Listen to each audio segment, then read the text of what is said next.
Met his son a couple times. He used to hang out in Destin, and he'd put his boat there in Destin Harbor at AJ's. Yeah, those were some party days back then. Oh, dude. I'm sure those were crazy days. All right, they said orientation laps starting now.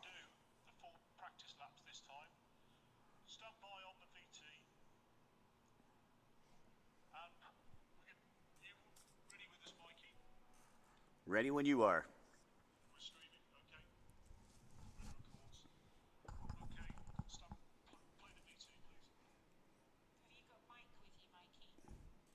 Yes, I do.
Hello, everybody, and welcome back to Michigan City as race number 2 getting set to take off. Mike Uwoski joining me with the call. How you doing today, Mike? Oh, good, Mike. In here for our second race of the day. Get to watch some jet skis. Kind of cloudy now. A little bit of haze has set in. Sun's ducked behind. The sun's ducked behind, but it looked like the water maybe calmed down just a bit.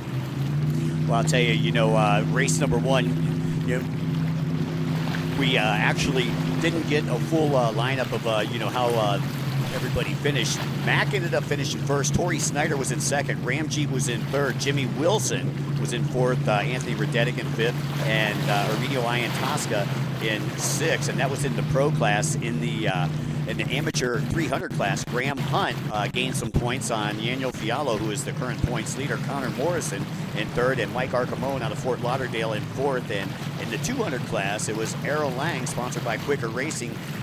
He bested JT Finlinson and Jason Lester as we get ready to go here for our second race. And I'll tell you, it looks like, I believe they're still lined up. They're going to go parallel to the beach. What they'll do is they'll go out to the top right-hand side of the track, and they'll file in together, and they will go parallel until the green flag drops. And Mike, then it's go time. And this is a little bit different from what you guys normally do, because normally you do beach starts where the jet skis are kind of held up out of the water a little bit. They rev them up, and then they drop them, and then they go, much like the tunnel boat racing we were talking about earlier. But this is a running start, more like what we do in offshore.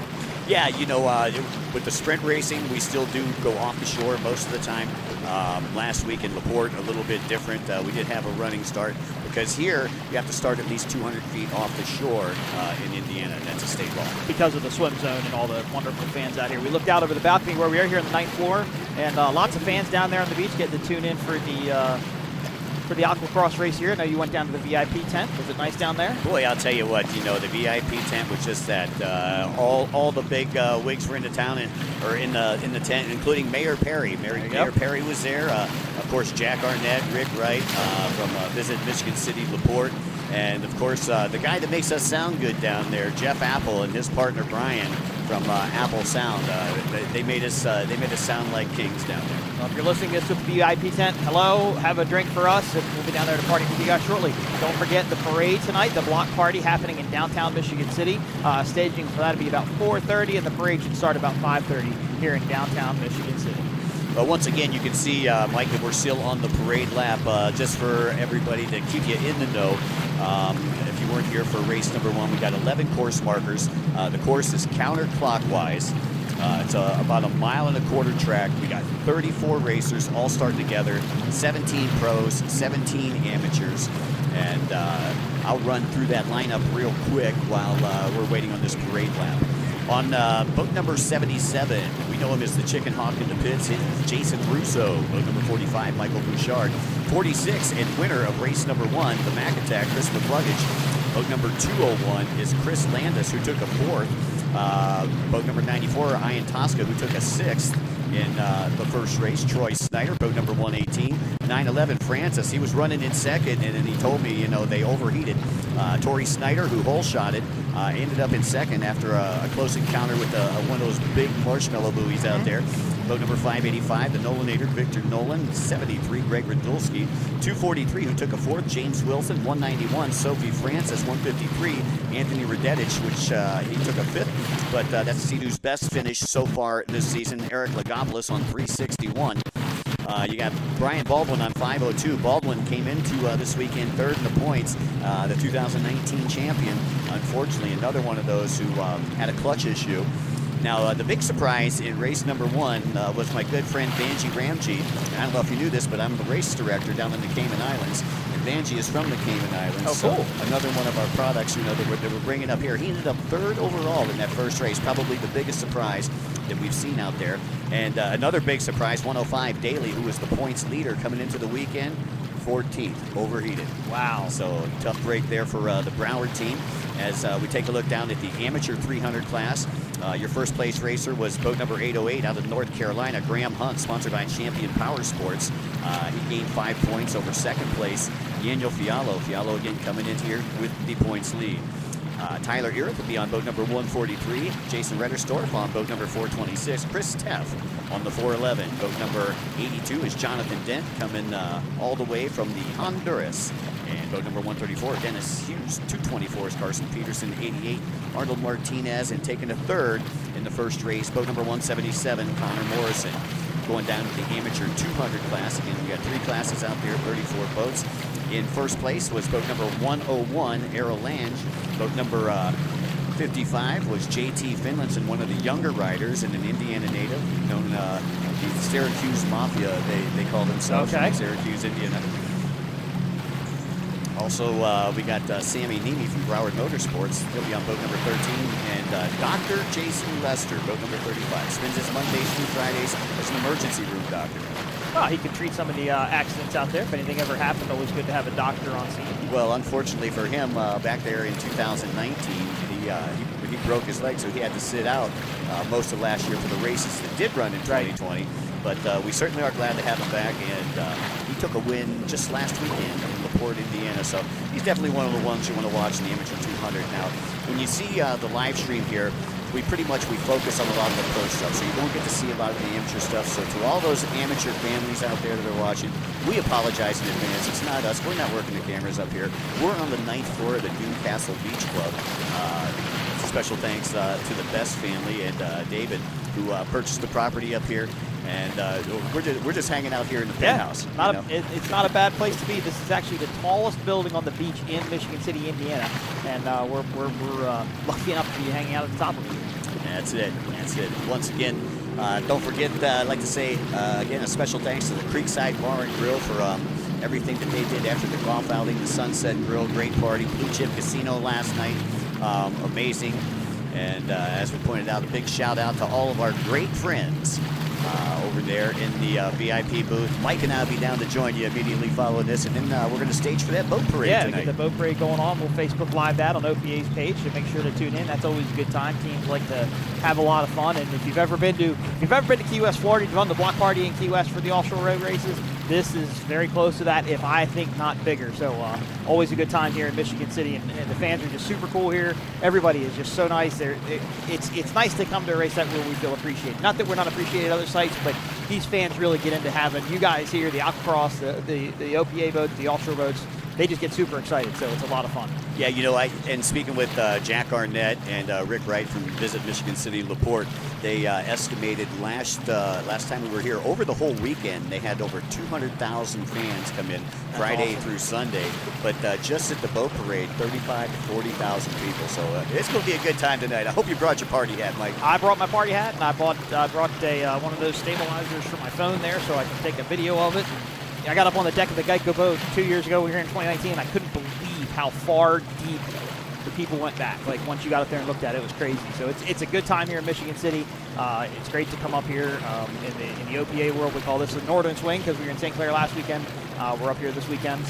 And from here, we'll head to Morehead City, North Carolina. So kind of jumping all around. You guys go to St. Pete, I believe, after That's this, right. St. Pete, yeah, that's going to be a fun one there. Visit St. Pete, Clearwater, big sponsor down there. And, boy, I'll tell you, they have just a beautiful, beautiful area down there.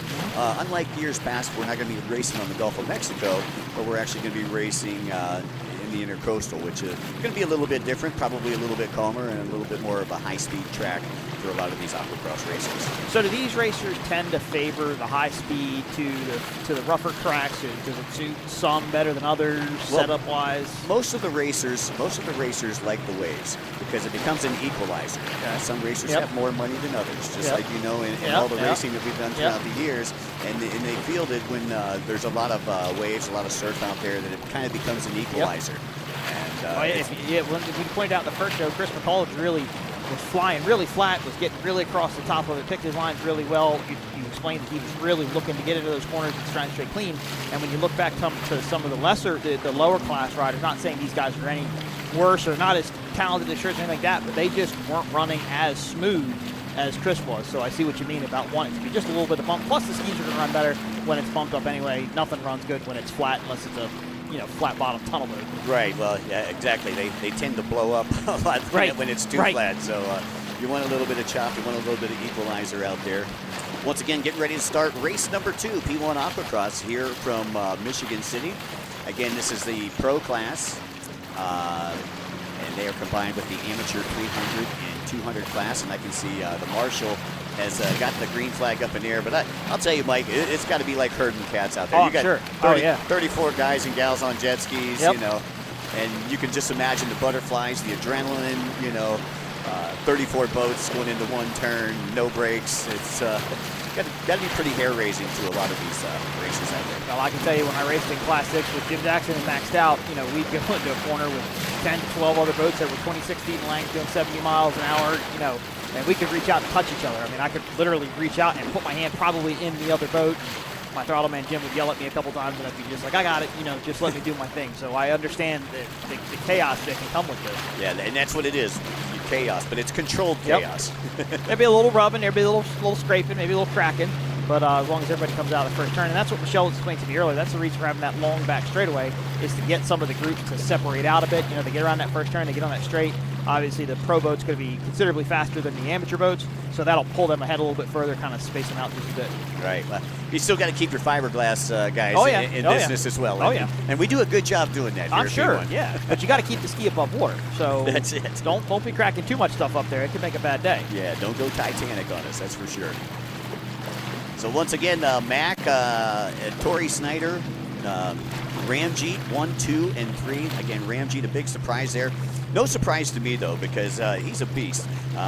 They were running several Broward boats up front, and when I went down in the pits during the break, Mike, I was talking to them, and a lot of their boats overheated right there toward the end, so they slid off the pace. Ramjeet wasn't one of them. Ramjeet, another one of the Broward Motorsports racers. What would cause them to overheat? Well, I think clutches. That everybody's been having clutch problems when you're running this long and this hard. The biggest problem that we're seeing out there are clutch problems. A couple years ago was the delamination problem.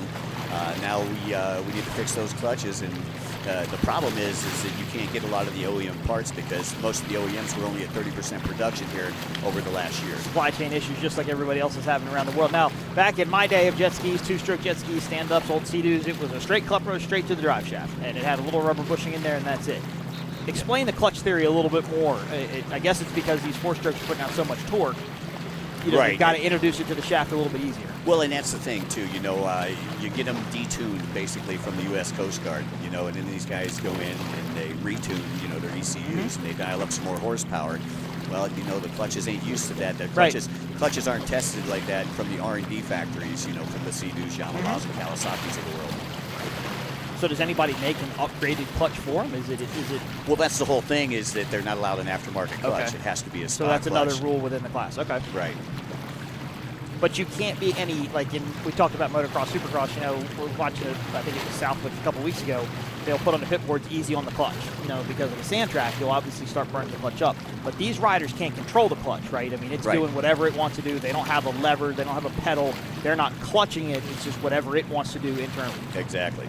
It looks like what they're doing, the marshals didn't like what they seen, so they're making them come back around, file back around, and get back in the lineup. And again, folks, we appreciate the late start on this, but we are still going at it, and Mike and I are ready to go. I know that these guys, they've been out there, they've already taken the course orientation lap, and now filing back in. So are there lanes? Are they in certain lanes, or is it just kind of line up where you? Yeah, basically what they do is they take off as how they finished on the last race. So in pole position this time would be Chris McCluggage. Okay. Second over be Tori Snyder, then Vanjie Ramsey. But what they do is they file in right behind the course marshal, and you can see how they're going around there on the screen. So they'll go around and then they'll file up in a single file line. So like Chris would start on one side, and then it would be second, the third, the fourth, and build off of Chris. Correct. And the course marshals are going to want them to be in as straight as line as possible, and it'll be a dead start, right? Well, no. What they'll do is they'll start going with the flag, and once they see that everybody's ready, everybody's as even as they can possibly be. With the rolling start, there's never that perfect rolling start, but then the green flag will drop, and then it's 30 minutes plus a lap here in Michigan City. And boy, I'll tell you, gotta say a very special thanks to Mother Nature, man. She has been smiling down on us pretty much most of the week. Had a little storm come through last night, but they're expecting it to be more humid and hot for tomorrow. And I don't know, is that good or bad for your racers? They don't want that just because the engines aren't going to run as good. It's going to be a little bit hotter inside the boat. Some of the boats have air conditioning, but just like every other engine out there in the world, it wants cool air to be able to compress and fire better inside the engine. The humidity is just going to take away for a little bit. Saw a lot of boats testing today because it's pretty humid out there today, and I think they went from St. Clair last weekend, which is on a river with a 7-mile-an-hour current.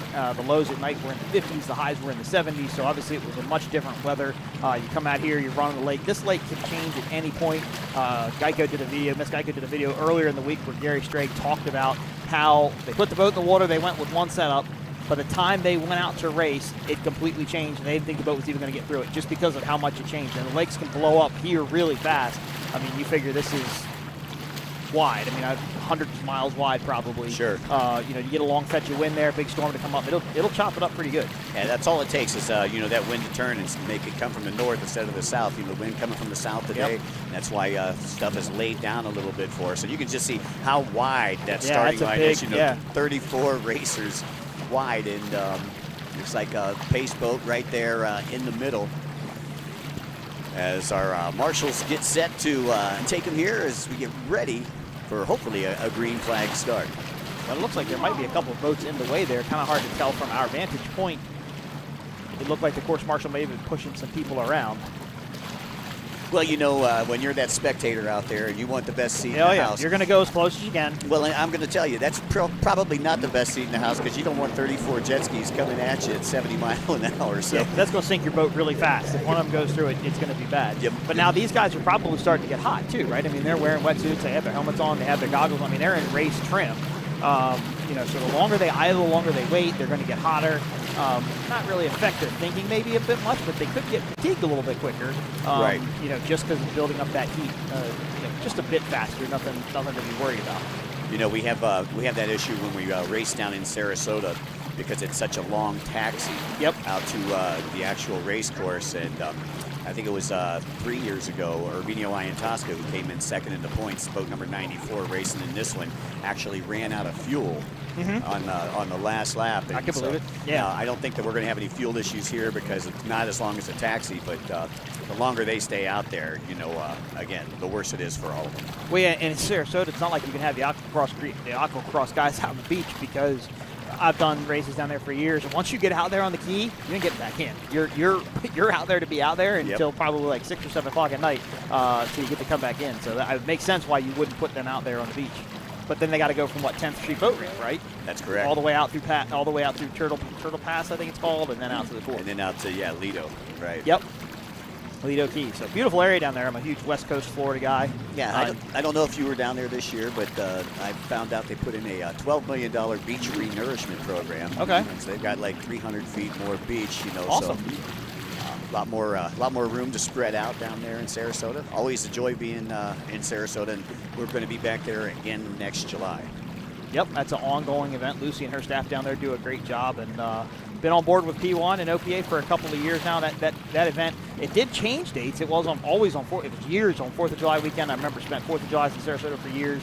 Great fireworks display, but then it was actually 2020 they moved it. No, did they move it in 2020? I think they moved it in 2020, but obviously got canceled because of the pandemic. But then it's now 1 week earlier, so the last weekend in June, no longer on 4th of July weekend. The idea behind that, I think, was to drive more tourism into the area off of a holiday weekend, because you're automatically going to get it on a holiday weekend. And that was my guess too. When I went down there and I found out, that we were racing a week early, I'm like, hey, why wouldn't you cash in on 2 weekends instead of just 1 weekend? It's normally going to be packed in Sarasota anyway, whether it's summer or winter. Because down there where we're racing, just a beautiful area. The whole Lido Key, Siesta Key. Down to Clearwater, we race in Englewood. Never been to Englewood, went there for the first time in 2019. That's a beautiful spot. Obviously, Fort Myers is great. Raced many times, been in Key West a ton. So I'm a West Coast Florida type of guy. East Coast is a little too hustle bustle for me, city life, but get out there on the West Coast, you kind of spread out a little bit more little country life over there, and just a beautiful spot. So my wife went to Sarasota, never been on that sand before, the coral white sand. She was all in love with it, so definitely a good time. But this race site, if you wanted to bring a family to a race site, this is one to do it. With the beach, with the zoo, there's so many things here to do in this little town that I want to bring my son up here. I'd love to do the week between St. Clair and here and get him to hang out. Hopefully in 2022 we can do that. But if you want to come to a boat race, put this one on your list, or an aquacross race, because I definitely think this is one you would enjoy. Well, during the break I found out that between all the powerboat teams and little fundraiser that they had going on at the Blue Chip Casino last night, they presented the zoo with a $46,000 check. Yep. And that's going to build a new Lions Den over there. Yep, and Billy Moff, who owns and drives WHM, he'll race in the Superclass tomorrow, he made another donation, a monetary donation to the zoo for the Tiger thing. He did the same thing in 2019. But it looks like we have a start here. All right, I see some whitewater as we get set to go here. This is second race here for P1 Aquacross. Binoculars probably wouldn't help us see any better, just so everybody knows. We're seeing exactly what you see, so just bear with us until we get some action, some separation. But you can see a lot of separation now as a big group has moved forward.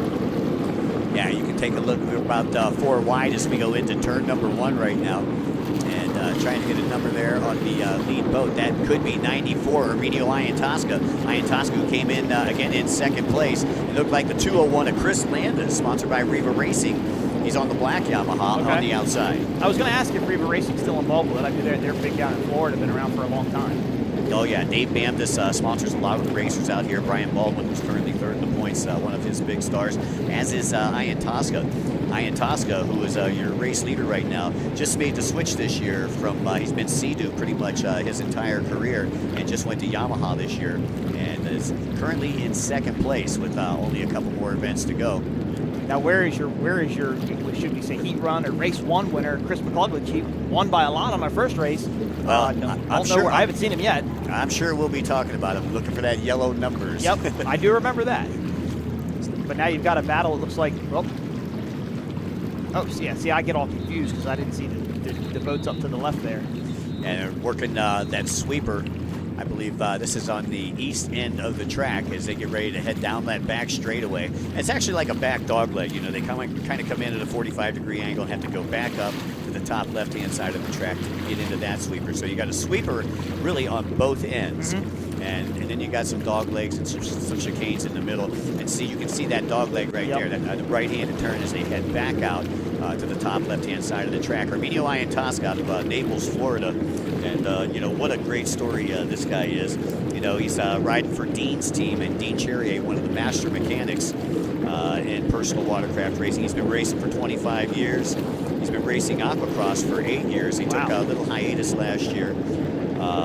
He's also sponsored by Riva Racing Jet Tribe, as well as Factory Yamaha.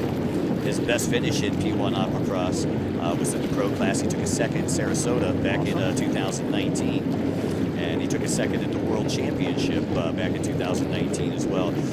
I asked him, what was your favorite memory in P1 Aquacross racing? And he said, Mike, winning a moto in Sarasota. There you go. He's on fire this year, though. The guy's really doing amazing. His family owns Mamma Mia's Pizza Shop down there in Naples. Voted Naples #1 pizza for over the last 20 years. There you go. His hero in racing. Naples is like the northeast moving territory. Like I think everybody that wants to move from the northeast is moving down to Naples, from what I understand. That looks like Chris. Say Mac. I keep tripping over It's okay. Mac. Yeah, Chris McCluggage. McCluggage, I'll get it right. Now, the funny thing, Iantasca, who's out in front, and McCluggage, who is back there, I'm not sure quite where his position was. We'll kind of find out here in just a moment when we have our folks down there radio it up to us. But they grew up right next to each other. Okay. Mamma Mia's Pizza Shop was in one parking lot, and McCluggage's dad owned the gas station in the other parking lot, so these kids grew up playing together. That's awesome. And here they are so many years later, 25, 30 years later, and we're in Michigan City and they're racing against each other. How old is Chris? Chris, I believe, I think he's 41. Okay. 41, Only a 42. couple years younger than me. Okay. So back out to your race leader there, Arminio Iantasca. Looks like he's kind of starting to gap now, starting to build a little bit on it. He's got really good water in front of him. You might kind of watch these boats behind him. They're dicing around, trying to find their clean spot. He's taking a couple turns a lot wider than I thought he would. Like that one right there, for example. I thought he'd be in a little bit tighter, but obviously hard to see from our vantage point what his thoughts are. Well, it looked like he was setting up for that dog leg. He was coming into a dog leg where he had to turn to the right. And I believe they're working their way down that front straightaway right now. There's a quick little dog leg right before you get there, and right before the start-finish line, you can see the checkered buoy and the starting. There's the starting buoy. Yep. Start-finish pontoon right there. And again, the beach still packed here in Michigan City. As, again, we'd like to say a very special thanks to the Best family and David for the use of the penthouse here. I mean, it's a really great place to be. The Dune Castle Beach Club. If you're down there on the beach and you need a place to stay, well, hey man, you need to call the Dune Castle. I'll call him. I'll call him next time I come back up. It's beautiful. And when I tell you it's the tallest building here, it really, really is. That's why we're up here, so we can get up above everything else and be able to see it. So here comes Iantasca. Now looking, it looks like Francis flanked to his left, now over to his right. Looks like he crosses over, and it's easy to pick out Eric Francis. He's got the orange helmet. That water looks nasty. It actually looks a little bit nastier in this race than it did in race number 1. Yeah, wind could be changing direction out there, and that, like we were talking about, this could this could happen at any time. Just over 5 minutes into this one, so still 25 minutes plus a lap to go. Is Iantasca already catching up to the back of the pack, and again with those amateur racers and the 200s out there. They're not even in the lap traffic yet. It doesn't look like. Maybe starting to catch it just a bit. So Francis and McCluggage running second and third right now. How did Francis do in the first race? Well, Francis, he ended up overheating on the last lap. He was in second place all the way to the last lap. Started overheating, and I believe he finished in the top 10, but he was back just couldn't get it to go. Just couldn't get it to go the distance, unfortunately. Right. And again, that's been a problem that's plagued Broward Motorsports all season long. I mean, same thing with Christian Daly. Daly, last race from Carmel, Indiana, a local boy pretty much, took a 14th, and he came in first in the points in this one. So Iantasca can pick up a lot on him here if he stays out in front. It was only 4 points separating them before we came into the day.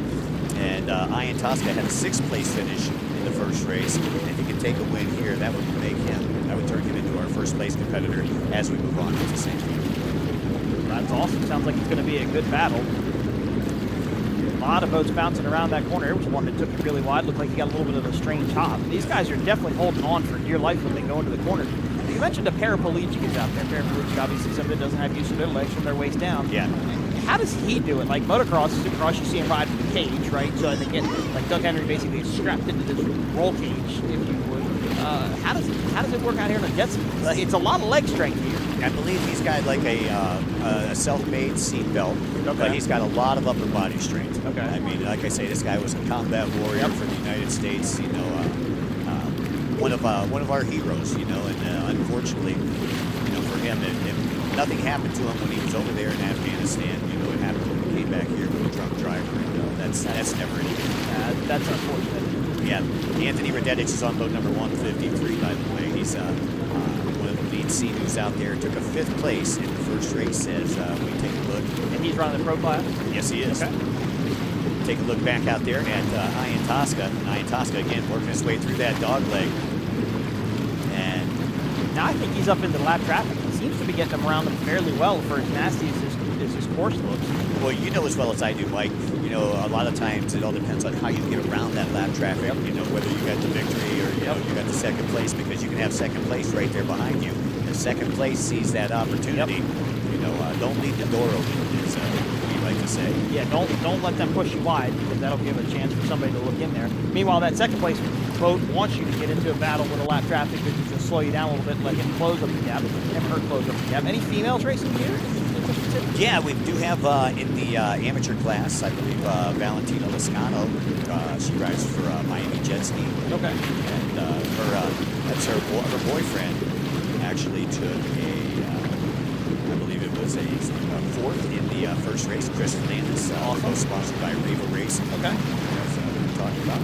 We did a shootout a couple weekends ago up in Maryland, right outside of Baltimore, Maryland, Sparrows Point. We had some women running in some boats and set some world records there last weekend, so that was pretty, or a couple weeks ago rather, that was pretty cool to see, and made sure to really recognize them at the awards, and I really want to get a message across. I have a 4-year-old son, and a message across to him and everybody out there. You can do anything you put your mind to, boy, girl, it doesn't make a difference as long as you put your mind to it, you can do it. And girls are proving it here in aquacross, and they've proven it in motocross and supercross, and just about every sport out there. Danica Patrick, obviously, in car racing, transferred over to NASCAR, and you know, girls can do it. I believe it 100%, and they can go after it just as much as the guy can. So to me, they deserve credit.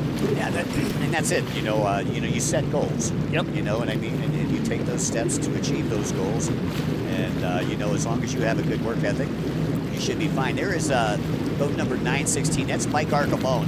Arcamone out of Fort Lauderdale, another Broward Motorsports rider, believe it or not. Matter of fact, he sells boats at Broward Motorsports. Okay.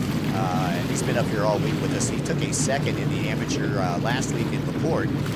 Took a 4th earlier today in the first race. And it looks like he's got a good run going here as well. Well, that's funny you say that he sells jet skis from Broward Motorsports. So tomorrow you'll have the Performance Boat Center Bass diesel fuel systems put out there. Rusty Williams is one of their salespeople. He'll be on the throttles, and Myra Coyle is their service manager. He'll be the driver. So a couple of you know, selling some boats. You know, Mirror image. Yep, exactly. So got some inside connections there. So now the guys that are in the 300 and the 200 class, the amateur classes, their goal, they're aspiring to be the pro class, right? Exactly. Now, are there qualifications? Do they have to win a certain amount of races? Do they have to get, you know, like 250s and Supercross? You know, like you get classed out if you win 2 champions, 250 Supercross championship. So something similar here in aquacross? Yeah, very similar. You know, with the aquacross is actually sanctioned by the IJSBA, which is the International Jet Sports Boating Association out of Half Moon Bay, California. And in order to move up to the pro class, you have to have promoter approval. Okay. So basically, you know, they're going to have to go to someone like Michelle Petro, who runs P1 Aquacross, and say, hey, is this guy good enough? Okay. You know, because you don't want to put somebody up, and you'll have guys like that, they'll come in the first year and say, hey, I want to be a pro. No, we got to see you out on the track. Right.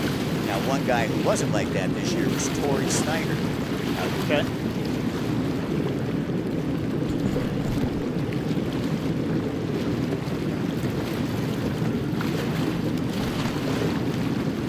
So once again, boat number 46 overtaken Romeo Ian Tosca. That is McCluggage. McCluggage, once again, getting in front of his best friend. Now that was for first, right? That was for first. So Chris still trying to get redemption out there after not finishing last weekend to a port because of mechanical issues. We told you he'd probably be on fire this weekend, really trying to get it. He was sitting 4th place in points, or 5th place in points, I'm sorry, coming into this event. And just doing some work here on the field. Seems he really likes this Michigan City course, likes this water and this environment because it seems to be suiting him well. Well, again, you got McCluggage, Ian Tosca Francis, 1, 2, and 3 right now. McCluggage picking up an extra 5 points on Ian Tosca in that first race. Actually, probably a little more as Ian Tosca placed in 6th.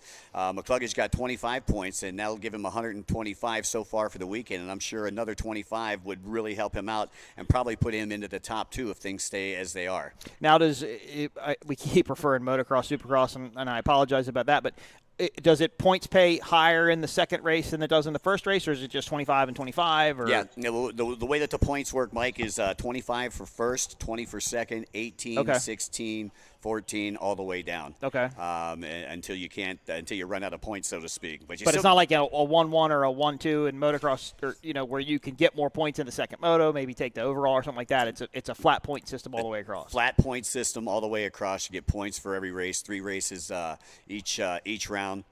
30 minutes plus a lap each round. As we take a look at your race leader there, Chris McCluggage out of Naples, Florida, able to get past his compadre, Arminio Ian Tosca. Chris, like I said, originally from Naples, now makes his home in Jupiter with his wife Rachel and his son Mac and Lily and his newest son Marco. Outstanding. We're glad to see the whole family getting involved here. It looks like he's kind of pulled away from second place also. He made a pretty quick gap there, although we didn't really get to see the pass. Our production got a little mad at us there. You have to hear that with us, but he's gotten a gap. He pulled away, and he's really picking off lap traffic. He looks really smart through lap traffic, and like you said, the first race, picking his lines. Yeah, you've seen that. He just split those lappers right down the middle. I mean, he could have went through one's pump wash on one side or the other. Instead of crossing waves, he just went right through the middle. And, that takes a lot of trust when you're deck to deck going 70+ miles an hour. It does, because you're going to close on them really quickly, and especially with this, because we saw it in the first race where they were darting right to left and right to left, off a little bit of wash weight. We call it in the poker run world a washing machine effect, because you just get waves that are coming at you from every single direction. So he couldn't control what those two boats were going to do, but he obviously trusted the gap enough to be able to slip it up through there. Well, your race leaders work their way around the sweeper and into the dogleg as they get ready to come into the front straightaway. And we're taking a look at Ian Tosca right there. Remigio, who is slowed to second right now. Still got Francis back there in third, and Mac up in front.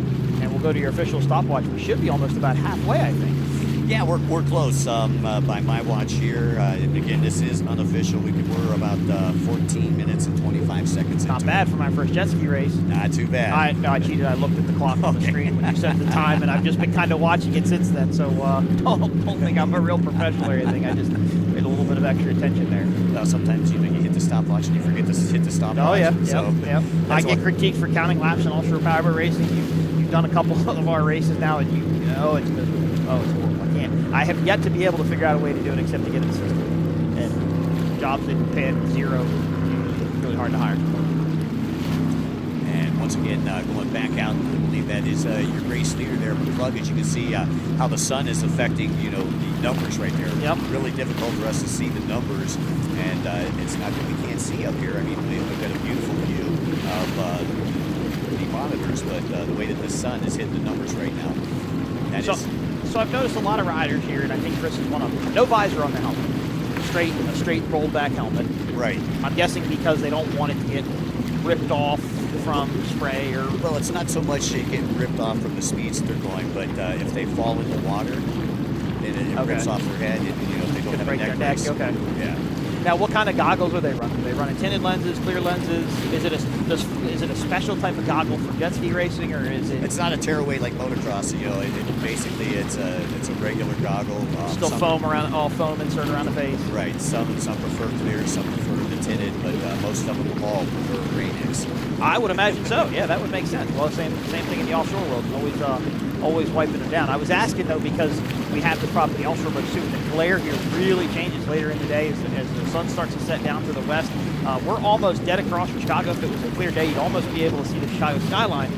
from where we are. But again, it changes the glare on the water, so they may have to change some of their goggle setup between races. Yeah, I was just taking a look. We've got the halfway flag is coming out. Just want to mention that to everybody. So we have 15 minutes plus a lap to go. And it's still McCluggage in the lead, followed by Ayatasa and Francis back there in third. And this possibly could be Francis's best job so far this season. You know, Eric's had a tough time.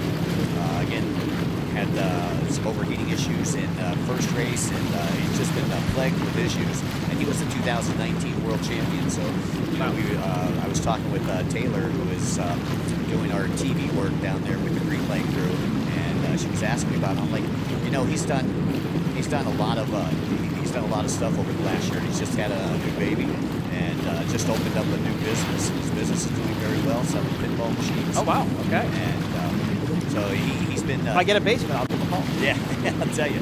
It's funny. I was talking to him yesterday in the pits about a Kiss pinball machine. He said, "Mike, that'll only set you back about $7,000." I'm like, okay, that's less than what I thought it would be, though, because it's a Kiss thing, and they still have a huge following. I thought maybe it'd be a little bit more expensive than that. Don't get me wrong, it's still a lot of money. yep, you got that right. Now taking a look at still McCluggage out in front. Now, one of the folks that I haven't seen so far yet is boat number 116, Ramjeet. Again, we were talking about Ramjeet taking the third place in that first race. Maybe we can locate the 116 or the 110 of Tori Snyder. Tori Snyder took a second in the first race, hole shotted in that first race. Oh, big hop there. And yeah, again, that's back on McCluggage, and you can see it not affecting him whatsoever. You know, that's one of the reasons they call him the GOAT. He's coming into that dog leg before that straightaway to go past our start-finish line, and he's working his way through lap traffic and picking them off like cherries on the tree. So the clutch, back to the clutch overheating, probably maybe will cause a Broward Motorsports issue in the first race. Will they change the clutch out between the race? Yes, most of them will. Okay. They'll change the clutch out, or they'll run a backup boat. But if you run a backup boat, you're automatically in opposite positions. Okay. So, how hard is the change of clutch? well, if you got the right mechanics, you're probably looking at about an hour. Okay. You know, if, They had a few hours between when we stopped racing earlier this morning and now, so they may have been able to get it done. But I can't imagine it's easy. well, the whole thing is you got to have a clutch. You know, they're in high demand right now. Okay. We had talked about that a little bit earlier. Because of the OEM supply chain issue. Okay. Yep. Exactly. So you got to have an extra clutch, or you got to have a real good friend back there with this. But then they're docked 2 points. Now, if the clutch cools off, will it kind of maybe start cooperating a little bit? Is that possible that it can come back to life? Well, it can come back to life, but it normally is going to take a little bit longer than what you're going to need. Okay. There's going to be a lot of people whizzing by you before it comes back. Okay. Before it comes back to life, before it cools back down, and you have to stay off the gas. If you're off the gas, you definitely have problems. Now, in some of these bigger hops, now these are turbo motors, four-cycle turbo motors. I'm sorry, go ahead. It looked like you had something to say there. Well, no, I was taking a look. I was looking for 116. They just got the 116 up there on the screen. And that is Ramjeet again, currently sitting in the 5th place position and coming to us from the Cayman Islands. Vanjie picking up some Broward Motorsports sponsorship, and one of the proteges of Dennis Mack. Dennis Mack was actually riding Broward Motorsports boat number 243 at the beginning of the season, and came off the boat, and he had the wedges in his boat, which is kind of help your feet stay in the boat on these runabouts. Well, the boat went one way, he went the other way, and snapped both of his legs. And Dennis is here in the pits with us this weekend. I'm happy to announce, and I talked to him last night. It was his birthday. He said, Mike, I'm off the crutches. That's a good step in the right direction. That's a good birthday present. Happy belated birthday. Yep, as we go back on board here with the Mack Attack, Chris McCluggage, and we are approaching 10 and a half minutes here to go, plus the lap. And Mack, again, he started out in 2nd place, just like he did in race number 1. But the cream rises to the top, as I say. It does, yep. And he plucked it off pretty quickly. But we weren't maybe 5 or 6 minutes into this race before he was able to make that pass. So do these racers like a beach starter? I forget what technically called it. Do they like the rolling start? They like this is all the aquacrosses are all rolling starts. Oh, they are? Okay. Only the sprint races or closed course we start from the beach. And that's one of the things, that's one of the allures with autocross, is having so many people, so many riders out there on that start. I mean, it's just so exciting, you know. 34 racers all heading into one turn. Is we just hear through our comms setup that we got 10 minutes left to go. Yep. And 34 votes. That's not a lot of votes for you guys. That's about half of what you would get if this was a Florida event, correct? Well, yeah, but normally what we would do also is we would separate it. Okay. The pros would have their own class, and they normally have somewhere between 30 to 45 votes. And then you have the amateurs, which have another 30 to 45 votes. And the last thing you want is about 70 votes out there on the Trying to water. go after it at one point. Yeah, somebody's going to get run over for sure. Right, well, our marshals are good, but they're not that good. Right. And now the marshal's job. What is the marshal's job? What are they out there to do? Well, basically, they want to make sure that the racer is safe. You know, if there's any buoy issues or anything like that, you know, they're going to make sure that you see a yellow flag before you get into that area. Okay. Yellow, obviously, a caution. As we go back on board with second place here, Arminio Tosca. I'm sure Josephine and Christina are watching it at home. Hello. I hope you all are doing well. And his brother Joey, who's running Mama Mia's Pizza right now. There you go. That's awesome. Next time I'm down in Naples, we'll have to check it out. Okay, I'll tell you what, it is worth it. They got some good pie down there. We got a good overhead shot there from the drone as they go around the sweeper on the east side. Now that looks like our 1, 2, and 3, right? I mean, looks like it. Obviously, our vantage point not the best. But yeah. And if it is, Chris doesn't have as much to lead as I thought he did. Well, again, Arminio trying to keep him in his crosshairs, waiting for a slip trip or a bobble. And there you go, the 191, Sophie Francis. Tough break for her. Another one of our only females out there. That's Eric's wife. And it looks like she's going to be coming in on the gaff, and that's no way that she want to come in the race. So, again, another Broward boat going down. So the Marshall boats, I also saw when I was down the beach earlier, they have tow straps on them too, right? So they'll hook to a boat, get it off the course, get it out of the way. Right, yeah, you want to make sure if somebody goes down, especially, you know, if they're still on the proper course, you want to get them out of the way, right, get them out of trouble as quick as possible. And McCluggage, again, sponsored by Monster Energy and Broward Motorsports, making his sponsors proud right now. Doing an amazing job. You can see he's up and he's down, and you know, I could see him soar back later on tonight. Right. Yeah. He's gonna need an ice bath possibly later. I mean, yeah. I think the water's only 68 degrees. It may just get him jumps in the water. Period. Yeah. Well, I'll tell you what, he's doing an amazing job. You know, we always talk trash to each other and everything like that because he's just one of those guys, you know, that likes to have fun, and you know, back out there, you know, he's putting one together for the 40 and over crowd, which would be considered the veterans class in IJSBA closed course. Okay. But he won't. I mean, he can race in this pro class as long as he wants. He won't be forced to move up to the. No, actually, there is no veterans class currently in the P1 Autocross. However, in closed course, there is a veterans class, which what's the difference? Closed course to what we have here. Closed course is more like motocross on the water. This I would compare more like Formula One. Okay. On the water, you know, as far as. So closed course, maybe buoys running between two buoys. Like if you're turning left, you're going to have a buoy on your right, a buoy on your left, and make a turn. Yeah, just a lot closer distance. Okay. A lot closer, a lot smaller track like this. Like we talked about earlier, this is a 1.25 mile track. Your closed course track, maybe going to be a half a mile. Oh wow. Okay. You know, and you've got these big wide body boats out there, as well as the skis and the sport boats. The sport boats really making a comeback in the spring class. And sport boats being the Yamaha Wave Blaster, C2HX. Oh, I used to have. Oh, they still race those? Oh yeah. Oh man, I had a C2HX. I bought it when I graduated college. Yeah, it's pretty much the most economical way to get into racing. Yep. I'm glad you tell me that now that I'm 43, because I got a little bit too fat to ride it.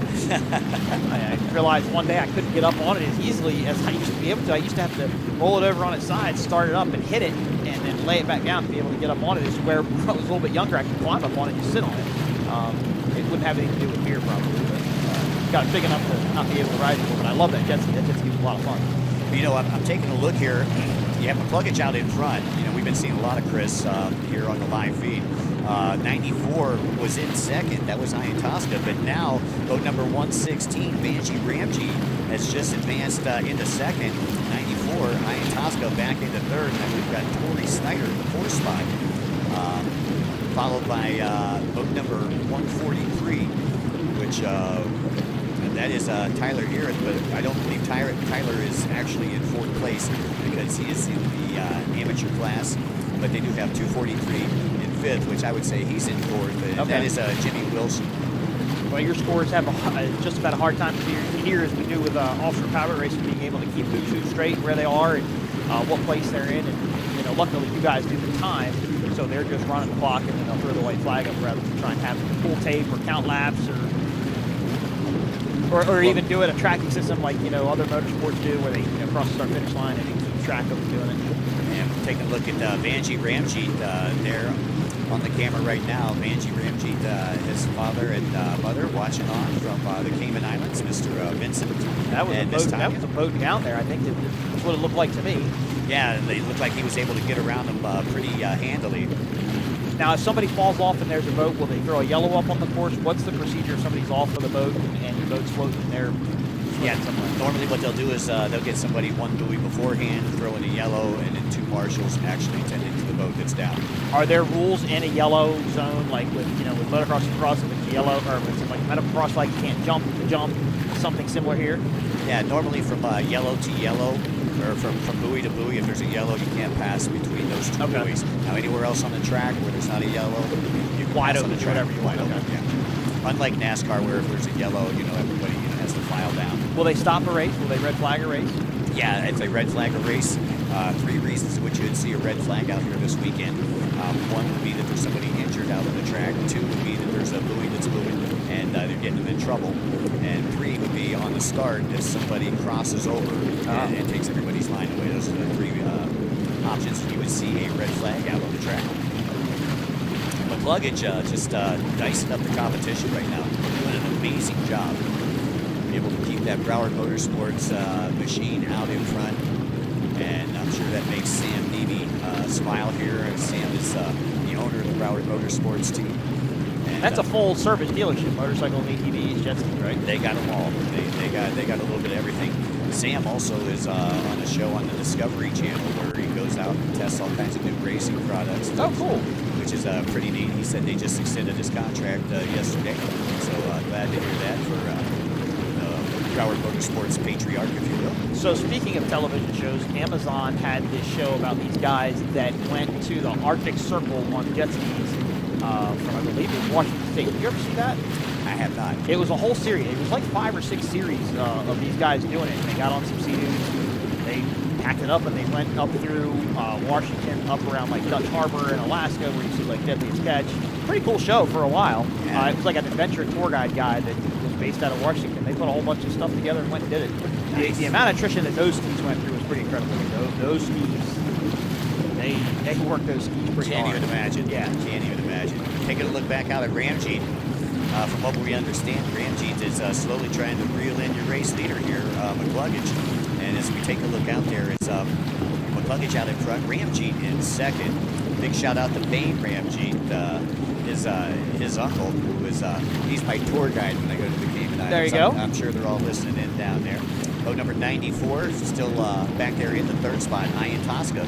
And again, Ian Tosca knows this. He knows that, you know, it's consistency that builds championships. You don't have to win every battle to win the war. So just to stay in, Right. you know what I mean? And again, Ian Tosca with a 6th place in the first moto, still sitting good to probably save his position if he can put a good package together for tomorrow. And speaking of tomorrow, we're going to be racing again tomorrow here, our 3rd and final race with B1 Aquacross. That's going to be going on at 9 a.m. in the morning. So, and that's 9 a.m. Central for all of you East Coast and West Coast folks out there, or those of you who may be listening in from the Cayman Islands, cheering on Vanjie Ramjeet. Don't be disappointed, but I don't think I'll be here at 9 o'clock. I think I'll be at the offshore drivers meeting, so I can make sure I get all the most up-to-date information on what's going to happen with that. First race is supposed to kick off right around 12 o'clock tomorrow. We'll be on live air about 10:50. You can watch live on Facebook.com/OPA. Oh, that little lap traffic bumping and grinding there, it looked like. Yeah, it looked like Vanjie Ramjeet says, you know, get out of my way. You know, I mean, that was a back marker right there. Again, he's trying to chase down McCluggage. He's got to pull in the water, trying to reel him in. But McCluggage is a pretty big fish to reel in. Yeah, there was definitely some crossing up there. It may have been the Ramjeet character. It looked like he darted back to the outside, trying to find clear water. But just look how rough it is. It is considerably rougher this race, I feel like, than it was on the first. seem to be flying up. Now, will they? So these are again a turbo motor. If you're talking to the Geico team, a twin turbo motor, Steve Curtis. They don't really throttle turbo motor because they don't want the turbo to drop down below the optimal amount of boost. Is it the same thing here? Or they're not really throttling it when it comes up out of the water. They just hold it wide open to let it beat. They're open. Yeah, a lot of the guys, since these are stock boats, hold them wide open the whole time. Okay. They're pinning it to So it's just banging the rev limiter when it's out of the water and coming back in. right. And we should be coming to that white flag here pretty directly. White flag. Yeah, Just got it overcome. Look at you. How about that? I have ESPN, I guess. That's not bad. That's Holiday Express Smart there. So what about engines are basically stock. You said they can tweak their ECM a little bit, squeeze a little more traffic. What about driveline? What about prop shafts? What about impellers, hull reinforcement, motor mounts? I mean, everything that makes the boat hold together, makes the engine stay in it. Yeah, none of that. None of it. Okay, so it's even a stock drive shaft. So basically, yeah, you're using you can get bars, maybe a different grade, scoop grade, or maybe try and force a little bit more water up in or something along the lines of that. Okay. Correct, and those are about the only things that you can do. Just some simple bolt-on performance. But no modifying of the bottom or anything, or creating a tunnel to get water up in there or anything? That'll get you disqualified real quick. I believe so. Okay, then. Your race leader. It's fascinating to me that stop. Like, I mean, if you're talking, you have a pro class, a 300 amateur class, 200 amateur class. Not a lot of differential between the three classes. That's it. And that makes it fair. Right. Well, you really don't want to do a lot of internal engine work to these that are going 30 minutes plus a lap. Right. These guys hold it wide open because you're looking to thumb the clip and pop the pin, or grenade the boat, as we say. So McCluggage getting closer and closer to that checkered flag and looking to go 2 for 2, and that put him right back in the points hunt. And Vanjie Ramjeet, second place finish would be his best finish ever in P1 Aquacross. He had a third place finish down in the Bahamas back in 2019. As you can still see the white flag flying from our scoring pontoon. And again, the checkered flag will be coming out for the Mac Attack, Chris McCluggage. Once again, having another amazing ride. I can see Ryan out there getting ready to grab that checkered flag as McCluggage will have to go down that front straightaway one final time as the checkered flag is out. McCluggage looks over, and he will take the checkered flag. Again, congratulations to the Mac Attack, 2 for 2 on a beautiful Saturday afternoon. Redemption, that's what I smell with that. Redemption. He's trying to make up that ground, get himself back into the championship chase, and come away with the Broward Motorsport team for a win for the weekend. Definitely carry some momentum going into St. Pete. Yeah, I'm sure that less than a month. I'm sure his mom and dad are watching on down there from the Keys. A big shout out to Richard and Helen McCluggage. We got his brothers up here actually being in his pit crew this year. Okay. Rick McCluggage, or up this weekend, I should say. AKA, he's my wingman. So Okay. All right. It was great to see him in the pits. But the McCluggage family, basically an institution in personal watercraft racing. They've been around forever. I believe it was Ramjeet in second unofficially. And we're going to take a look down here and see if we got who was in third. It looked like 175 in the amateur class. That's Daniel Fiallo. And boat number 35, Jason Lester, was leading in the 200 class. And as I take a look down here in the pro class, the unofficial finish was McCluggage in front on boat number 46, 116 Vanjie Ramjeet in second, boat number 94 Arminio Ian Tosca in third, 201 Chris Landis in fourth, and 110 Tori Snyder in the fifth spot. 808 was leading the amateur 300 class. That was Graham Hunt. Hunt came into the weekend in second place, got some much needed points against Daniel Fiallo in race number 1, and looks like he might get another 5 more. So again, you can see them all milling around there, congratulating each other on being masters of the universe. Yep, Chris back in the water. Looks like he's doing his victory, we call it his victory swim. Kind of like jumping off the pier or something if you come away. Or like we said earlier, just cool it off. Just kind of getting some cooler water in his wetsuit there. And most of these guys are running full wetsuits, right? Yep. Yeah, matter of fact, it's required that they wear a full wetsuit and a back protector. A back protector, like a back brace, or like a chest protector type thing for their back? For their back, in case they get run up on? Yep. Okay. Exactly. And again, just a safety issue, and it's one of the things that P1 has instituted here with the P1 Aquacross Series. Doesn't happen in a lot of other series that you watch across the United States and around the world. But I like that fact because, you know, safety should be our first priority. 100%. You know, safety is obviously key for everybody. Well, Mike Yawoski, I sure do appreciate you hanging Mike. out with me. Appreciate it. It was a good time. Got to learn some jet ski racing stuff. Just as a reminder for those of you folks listening in on the live feed and down there on the VIP booth, we're going to have our third and final P1 Aquacross race. That'll be going on at 9 a.m. in the morning. We invite you to get to the beach early because I tell you what, parking is a premium here at Washington Park. Well, folks, once again, from the Dune Castle Beach Club, special thanks to our good friends from Greenlight and our good friends down there, Jeff from Apple Productions. My name is Mike Young for Mike Yawoski. So long, folks. We'll see you in the pits.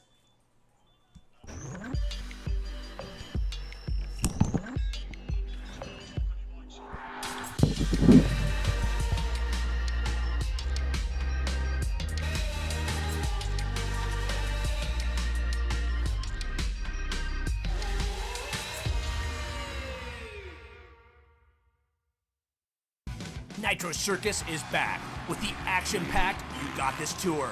Top athletes in FMX, skate, BMX, scooter, and more are ready to get the party started, throwing down huge world's firsts with more crazy contraptions, more insane stunts, and more high adrenaline fun than ever before. Get ready, because we're coming to a city near you. I don't even know what's happening anymore. For info and tickets, visit nitrocircus.com.